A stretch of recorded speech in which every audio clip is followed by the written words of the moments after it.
Hey there, my name is Charlie, and today I'm going to cover ETL with readr and tibbles in R. This presentation was created by me and Veena Gunda. So before I get into it, I want to introduce myself. Obviously, my name's Charlie. I'm currently a data engineer for a healthcare company. I recently finished up my MS in BI and Analytics and Data Science from a school local to Philadelphia in Pennsylvania in the United States. I'm originally from St. Thomas in the Virgin Islands, and I'm excited to teach you guys some new R techniques because R is definitely the cutting edge, one of the easiest programming languages to learn and implement, and it will serve you well. But without further ado, let's get into it. Going through this presentation, we're going to cover some background on R, readr, and tibbles specifically. We're going to look at the use cases for them. We're then going to look at examples, and then we're going to lead into discussion and a challenge question. And then we're going to conclude with, a brief overview of what we had already covered. So, to start off in the background section, we're going to look at ETL first. ETL stands for extract, transform, and load, and it is the fundamental process of data engineering. Data engineering is essentially taking data from point A, making some changes to it, and putting it to point B. This is really handy because data that you get in the real world oftentimes is not what you actually want to visualize. It might have capitalization that's all over the place, caps lock, and you need to put it into proper case. It could have a bunch of missing values that you need to impute to the mean or NA, but we're not going to get into the weeds in this video. We're just going to be covering the import and the export steps with a little bit of transform as well. So to break down ETL, the E stands for extract. You take data from some source and make it usable for analysis. In this case, in R. So you're taking data from a CSV and you're putting it into, in this case, a tibble.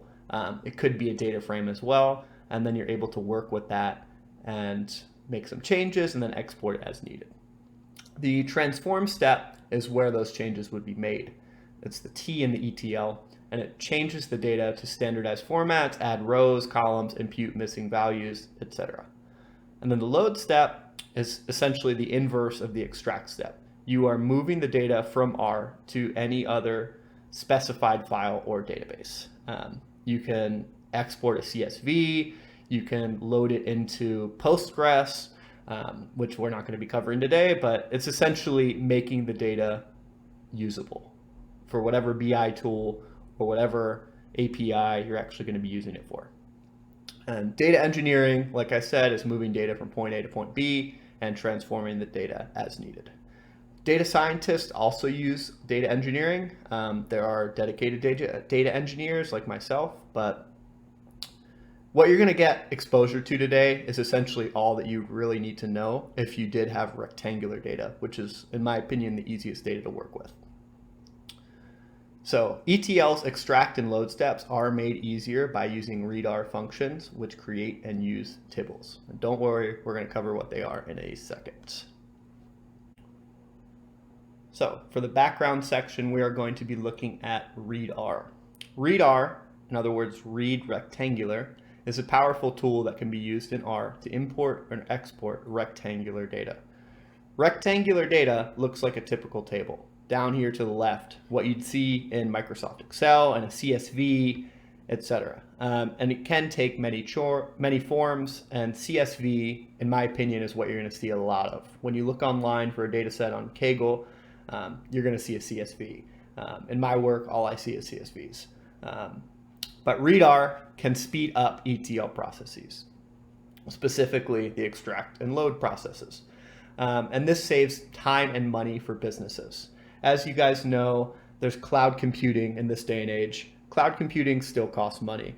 You don't have to buy a new computer every time you want to run a script that takes 5 hours.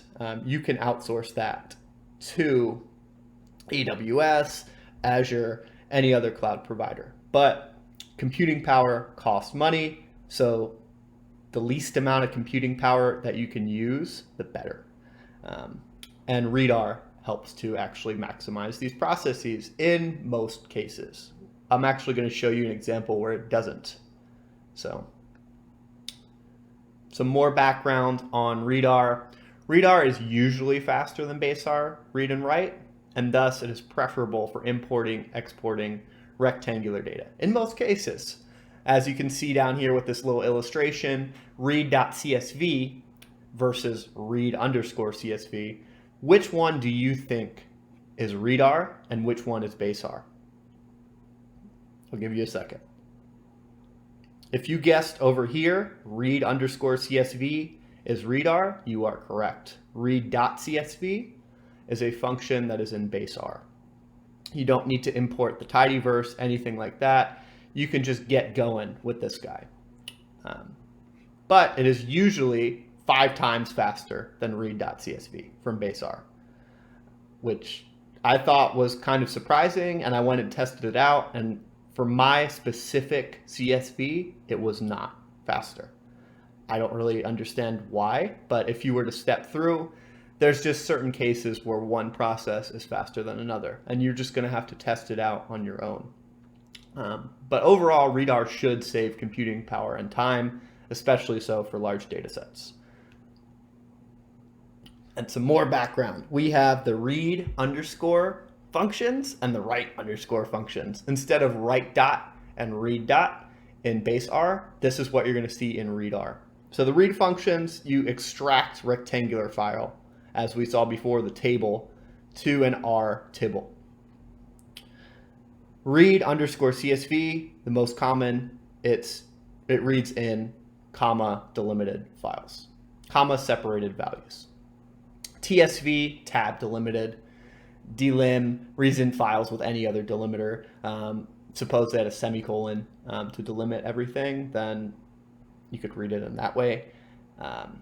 FWF, fixed width files, I've never used that.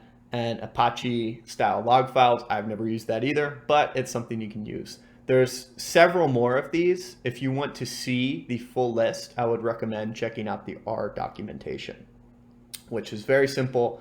All you would do is type in read_CSV with these little brackets, and then you go in the front and you put a question mark. And by doing that and executing the function, R will tell you exactly what this guy does. You can also do the same thing with readr. Write functions, the opposite of read functions, where you are loading an R tibble to a rectangular file.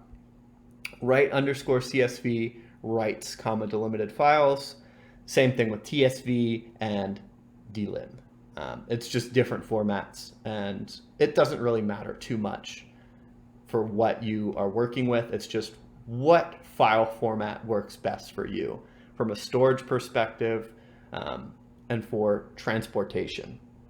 You know, when you're emailing a 5 terabyte file, if you can save it as a CSV and that cuts it to 3 terabytes, then that can save you time and money, and it might be worth it. So it just really depends on the use cases. The read function, read_CSV, we're going to break it down here. We have the file name is the first parameter, followed by delim, call names equals true, NA equals blah, blah, blah. This is not every parameter in read_CSV. These are just the most common ones from what I've found. But there's at least 20 more. So if you want to check it out, check out that R documentation by putting in the question mark before read_CSV and calling the function. So the file name parameter is the path to the file. It could be found in a Mac Finder or Windows File Explorer. I will show you how to get it from Mac Finder, and Windows File Explorer is a lot simpler, so I'll just walk you through that. Delim is a character used to separate rows within a record. In a comma separated values file, they are separated by a comma. So like I said before, you can delimit by anything. You can delimit by a space. You could delimit by the letters SD. It's just whatever that file came in as, that's the delimiter. Call names. A Boolean that, if true, will include column names in the first row, and if false, will create column names in the import. This is pretty handy. I personally usually use true.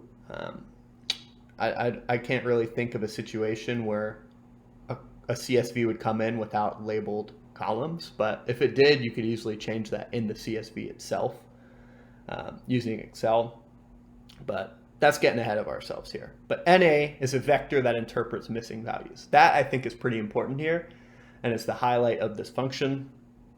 As you can see here, NA equals C, starting a vector, empty string, which is designated by these quotation marks, comma, NA. So if you see an empty string, it is going to impute this to NA, which is really handy for categorical data. If you're looking at the videos on factors, which I did, this might help you out as well. We're also looking at write CSV. To start off, you have to look at the tibble. So the tibble, it's a similar concept as a data frame. For most data frames, I simply name them DF. So I think when you're working with a tibble, just to keep it easy for your first few ones, it would make sense to name that tibble. So that tibble that you want to export is the first function, the first parameter in the function. The path is the file path to where the file will be exported, including the name of the file that you want it to be, and the extension. So if it's a CSV, you need to add that in as well. Append equals false. Append is a Boolean that, if true, will append an existing file, and if false, will create a new file. This is really handy if you are looking at updating a file. For instance, if you have a BI dashboard that is connected to a certain CSV, if you want to simply append that CSV, then you don't have to go and connect that BI dashboard to that new CSV. You just appended the old one. You added in these new values to the old one, essentially. So call names, same thing as the other one. A Boolean that, if true, will include the column names, and if false, will exclude column names in the export. All really handy functions. Now we're getting into tibbles. Tibbles are very similar to data frames, but they have a few key differences. Tibbles are lazy and don't change variable names or types. Tibbles never create row names, and tibbles print only the first 10 rows and show each data type, which I think is more convenient than printing a data frame. And I'm going to show you an example of what exactly that means later on. The use cases. For readr, it is a powerful tool when used to import large data sets with millions of rows of data from tabular or rectangular formats, as we've seen before, the tables, CSVs, etc. Not a JSON. There's other types of formats, where you're dealing with a star schema, but this readr is literally, if you have the most basic form of data in a CSV, you can import it or export it to that form. So from a cloud and business standpoint, this decrease in demand for computing power saves money and time. If a CSV takes 20 minutes to import using read.csv, which, as you might recall, is from baseR, it should take 4 minutes for read_CSV, just based on what is standard for readr on most machines, not mine, as we'll find out later. So readr is a great tool for ETL with standardized tabular file formats, but it cannot import directly from a database. As you're seeing down here, this little picture is a little speedometer. readr is supposed to be pushing the envelope. Use cases for tibbles.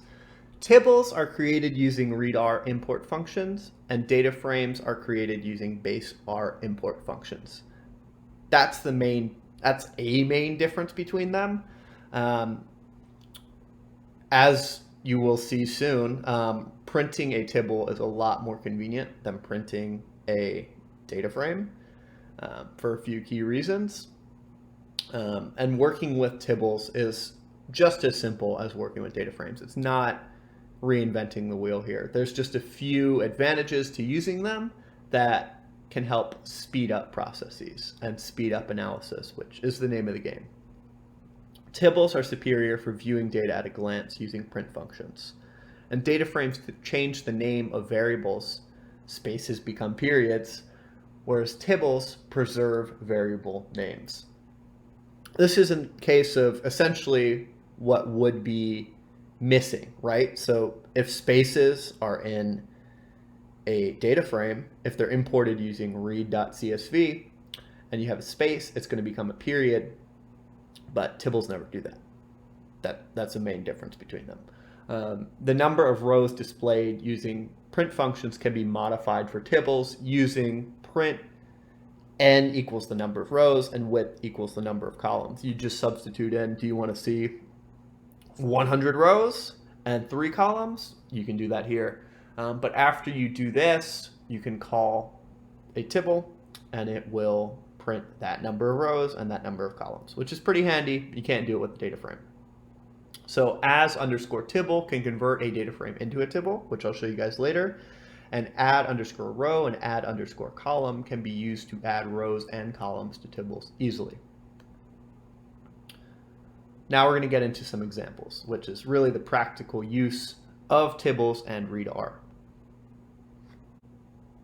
Example A1, get a file path on a Mac. It is relatively simple, but it's not as simple as in a Windows computer. First, you're going to go to Finder. Then you are going to find the file that you want to import, in this case, India_menu.csv, looking at McDonald's India menus and the calories contained in each of the items there. And we want to import this. So you want to control and click. So you hold down the control key and you click on the file. That brings down a drop-down list. Then you hold down the Option key and click Copy as Path Name. And that is how you get the file path for analysis. I'm going to show you exactly how to do this because it can be a little bit confusing. But here you see Finder. You go in there. This is what we're going to be producing later. You hold the control key, you click. You go down to seeing, you're looking at copy. You don't see copy as path name. You hold down the control key, and there you go. All you got to do is hold down that control key and you get the path name. So you copy that path name, and you go back in. And just to show you exactly how it happens, what you get in terms of that path name is here. In my case, it's users, Charlie Evert, downloads are importing, data examples, India menu, blah, blah, blah. That's the path name. When you pass the path name into the actual read and write CSV functions, it is going to look very similar, but because it's a string, you're going to have some quotation marks around it. But we're going to get into some further analysis on the next slide.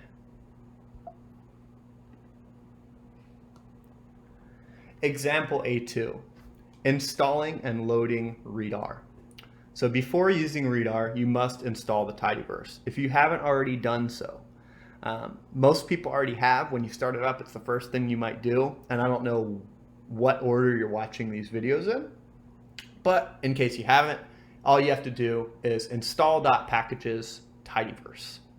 And then you highlight it and you click run, or you run the entire script.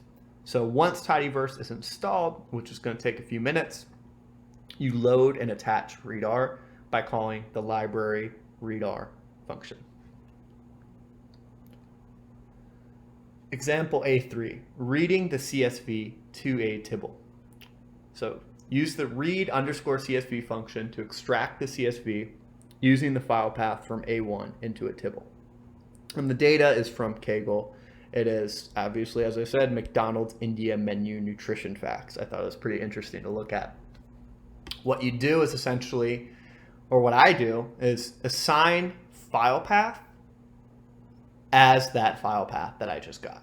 So as I showed you that, from Finder, that's essentially what you get. If you are using Windows though, what you essentially do is you go into Windows Explorer, which is the equivalent of Finder, and then you go up to the top of whatever file you're looking at, and you can highlight that file path, copy it, Control-C, and then Control-V.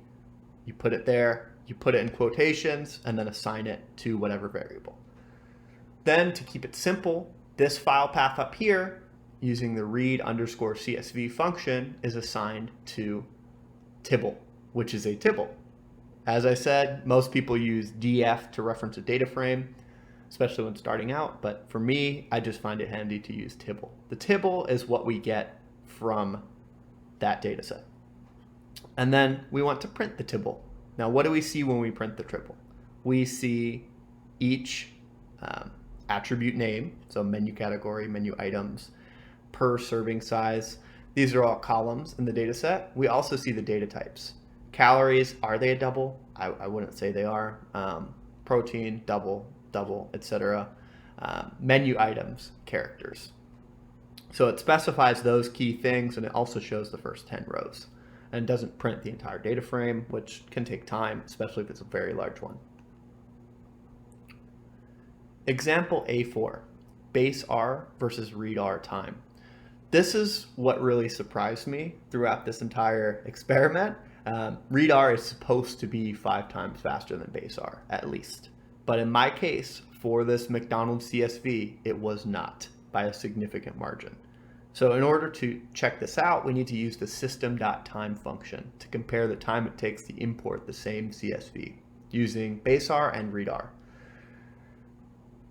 Read R essentially was much slower to import the CSV than base R. In this case, on my Mac, it was just a matter of less than a second, but you know, as you can see, read R was 100 times faster, 100 times slower than base R, which was pretty nuts to me. User system elapsed, you don't have to worry about that, but it's essentially the time that it took to execute some function. So the actual code that we used to actually test that out, we are using the read_CSV of the file path from earlier, which, as you'll recall, is R, is read R. We're also using import using base R file path. And import using base R, we defined it as a function where you have the import path, you have the read CSV creates a tibble, and then the file is the import path that we looked at from earlier, or whatever import path you want to pass in, and then the header equals true. So what this allows you to do is essentially compare the two side by side without having, you know, to write tibble equals blah, blah, blah right in here, which it makes it more legible in my opinion. But as you can see, base R in this case is a lot faster than read R. You're just going to have to test it out in your machine and for the actual data that you're messing with. But you want to make sure that this time is the least that it can be. Because if you're using read R and it's taking you longer time and it's costing your business more money, it doesn't make sense to use it. You might as well use base R. Same thing can be said for base R in the case that read R is actually faster.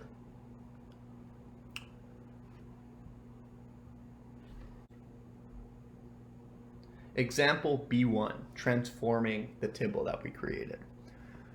First, we're going to reorder the tibble by categories in descending order. We want to see what is the most fattening item at McDonald's in India. And the tibble that we were fed from the data set does not have that sorted. So this step is actually the transform step in the ETL process, whereas the previous step was the E step. Here we can look at the energy and kcals, which is what we are sorting by in descending order as designated by that minus sign. We see 402, 340, 653. There's no clear order to that. But when we use the order function and then we use tibbles and the energy column, and then we use the tibble function for that as well, what we get is tibble reordered. So we're using that tibble, we're then reordering that tibble in descending order with the energy column. And that is going to be a brand new tibble. We print tibble reordered. If you printed tibble, this is what you get. If you print tibble reordered, this is what you get. As you can see, calories in descending order. That chicken, cheese, lav, whatever is very fattening in comparison to the cheese lava burger. So example C1, writing the transformed tibble to a CSV. We want to export the reordered CSV that we just saw in example B to the specified file path. The file path that I want to use for this guy, I'm going to name it as export path, and then I'm going to put it in that same folder that we were looking at. India menu transformed.csv is going to be the name. And then I'm going to call that write_CSV function with tibble reordered in place of the tibble in that function that I showed you earlier to the export path that is up here. As you can see, what you're going to get in Finder is you're going to see India menu.csv before you do any of this. And after this, you're going to see that as well as the transformed version, because that's what the write function does. Example D1, installing tibbles to R. You're able to actually use readr without installing the packages for tibble. But if you want to actually manipulate a tibble, you need to install .packages tibble and then call that library, which is pretty simple. It's just library tibble and install packages tibble. But it's only necessary if it is your first time using tibbles on your computer in R, unless you happen to delete a package, which you could have done. Example D2, printing df, data frame, versus tibbles. So we want to compare the print functions between tibbles and data frames. To do so, we're going to convert our tibble to a data frame, and then we're going to convert that data frame back to a tibble, just to show you guys how easy it is to actually use it. So the df, data frame, from a tibble, you call the as.data.frame function for the tibble underscore reordered, which we looked at earlier, parameter. Then we want to convert a df back to a tibble. So this is a data frame. We're going to use as underscore tibble, which is one of the functions that we actually imported.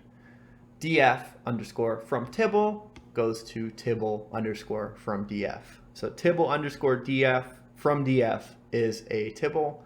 df underscore from underscore tibble is a df from a tibble. So tibble from a df, df from a tibble. There you go. And then if you want to print both out, you're going to see these. Now, which one do you guys think is a data frame and which one do you think is a tibble? I'll give you a second to look at them. Well, essentially, if you guessed this guy was a tibble, this guy was a data frame, you were correct. As we're seeing over here, it shows the data types. It also shows the headers, and then it shows the order.